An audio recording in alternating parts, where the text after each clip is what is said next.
Il y a beaucoup d'équipes où en fait, il y a des soucis, notamment avec le management, mais on reste dans le non-dit. C'est un tabou un tabou de faire remonter les problèmes.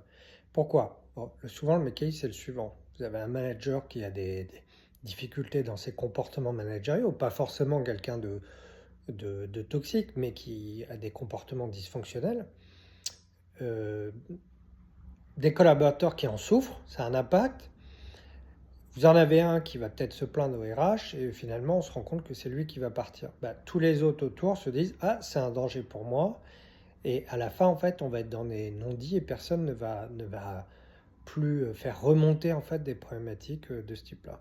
Ça peut être aussi parce que vous avez un manager qui a des difficultés de comportement mais qui est un très très bon expert. L'entreprise en est dépendante et donc on sait qu'il a un pouvoir très fort à l'intérieur de l'organisation. Les salariés le savent et donc vont éviter de faire remonter les difficultés pour se protéger en interne.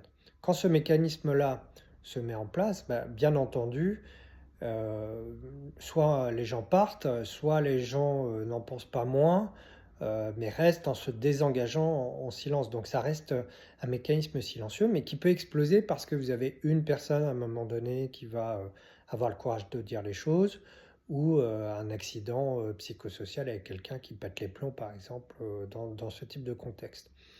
Donc c'est important pour les professionnels comme les RH, voire même les syndicats, d'avoir conscience qu'il peut y avoir ces dynamiques d'autocensure qui se mettent en place et qui font qu'il y a des équipes en mal-être qui restent longtemps dans cette situation en fait sans qu'il y ait d'intervention ou de remontée très très claire.